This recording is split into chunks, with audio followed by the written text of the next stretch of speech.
All right, I filled her up. Just from my garden hose, from empty to full, it takes around, where it shuts off, about 12 minutes. Now, if I start with this level, which is around 15 gallons, I think I will cut it down to 8 minutes, which I think is good for 8 minutes time frame. Walking to home, walking to the house, talking to the owners, pulling the cords. Now, the other thing I have to test is, so I took out the air from this line already. Now I'm gonna test how long it takes to drain to that 15 gallon level, because that's also the things that I do, right? So draining, I do these tests because I want to know how long it's going to take when I'm at a residence once I get done and when I leave. So I configured it like this. At this time right now is where I'll be rolling up my hose line, and then walking, grabbing the water hose and all that, rolling everything up. So my goal is to be efficient where, and my iFlow is gonna go right here, but I took this off. I'm gonna clog this up, but I'm gonna use my drill just to hook on here, roll it up. So I'm expecting to roll up the hose within like 2 minutes, maybe less, maybe like 30 seconds.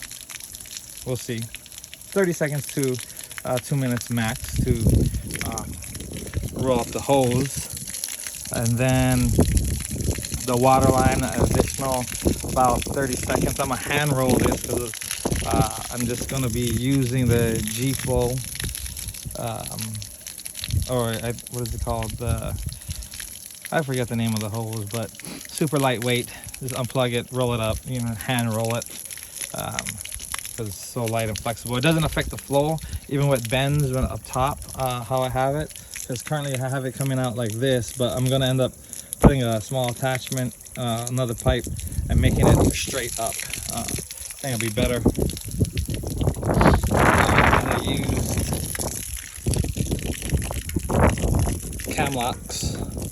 Camlock over there. So right now it's about 2 minutes, getting almost 3 minutes since I cracked it open.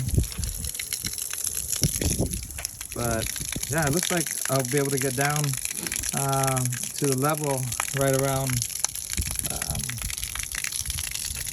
5 minutes, I'm hoping. That'll be good, because once I get done, shut everything down, and then like my whole cleanup time, once I get doing the last portion of the house, I want it to be no longer than 5 minutes. That'd be really good to be able to shut everything completely down, have everything wrapped up, put away in 5 minutes, and back on the road to the next one. That's the goal. I want my setup time to be no more than 10 minutes. That from the time I park to the time my hand is on the trigger, putting my first coat of soap onto the house, I want it to be no longer than 10 minutes. And then wrap up time, no longer than 5 minutes. But I think that'll be possible. Then wash time, I'm hoping just a house wash now, about 30 minutes. So I'm like a standard regular one-story house, 1,800 square feet. My target goal is about 45 minutes from pull up to leaving. And I was able to do that for some of the homes last year without the iFlow. But now I got the iFlow and I got to walk back and forth. We'll see. But yeah, so the goal is right at 5 minutes, and we're getting close to 4 minutes and 42 seconds right now. It's slowing down. As you can see, since I put this up higher, it's not pulling water back out from here. So water is staying in the pump, or staying in this line all the way to the pump. You know what I mean? Like I wouldn't like it when it sucks all this out. And then yes, it leave water in the pump, but still, like, this line will be empty. Like when you fill it back up, there's gonna be air pockets in here. That's why I left this up here, this level. So once it drains to here, it doesn't pull water out of this line. It keeps water in that line. Yeah. So why do I leave a certain amount in? The reason why I leave a certain amount in is, one, to reduce the amount of time it'll take once I get to a residence to fill it up, and two, it reduces, not reduces, but it balances the weight. It balances the weight when I travel between here and there. This offsets that. So you got to think about weight distribution. And being a smaller, lighter trailer, you have to have weight on this trailer so it doesn't bounce around. If you drive around with this trailer completely empty, it will bounce a lot. There's a happy medium of how much weight you actually want on the trailer while you're driving, so it doesn't bounce all around the road.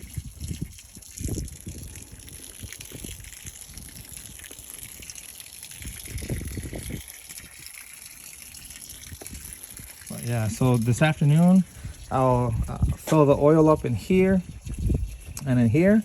I'll go ahead and actually do a test run with the washer, set the unloader, and then once that's all set, then I'll hook up my iFlow. Or I might hook up the iFlow prior to and double check. Well, no, I'll do it after. I'll just test everything without it on, then I'll put it on. But yeah, I love it. Super small, compact. Wash homes for non-stop. Now it'll be like my surface cleaner. My surface cleaner can go right in here or on top of my roof of my vehicle. I don't need a ladder because I ain't gonna be climbing no ladders. All right. If I really need a ladder, I can hook it up to my truck or my big van over there. Get my van. But I really enjoy just driving around this little trailer. And once I get my vehicle, my little TDI Golf wrapped, all right, it's about almost 8 minutes. But it's down to a trickle. I could have stopped it about a minute ago, and it still would have been where at a good level. So I'll close here to make sure it doesn't come out of there anymore. And that's it. I really don't have to close this one because this is closed. Water is not going anywhere. I can leave that open, or I can just close it on up. Doesn't really matter if I leave this one open or closed. My drain is already drained. But yeah, and my main thing was I wanted to keep water in here. I did not want, when I open this up and drain it, that all the water comes out. And I wanted to make sure that it stops at a certain level, because this weight offsets this. I mean, travel, you gotta think about all those calculations. Weight distribution, traveling weight, how much the weight of the trailer can handle, miles per hour, all this stuff. You have to think about every single thing. But yep, can hold, I'll put 15 gallons in here, another 5 in here, and then this is gonna be my area for my gas can. I can put 2 of these, 1, 2, but then I won't have room for my gas. Now I could put another, like a gas can under here, like a flat one, which I may do. But my target goal, I'm retiring from the military, my target goal is 3 houses per day, and that's it, no more. I got kids to pick up from daycare and all that. Now if I wanted to do more, I could get a bigger, taller one of these, drop it in that spot. But yeah, and this is where, when I'm traveling, majority of the weight is right here, this 15 gallons, right?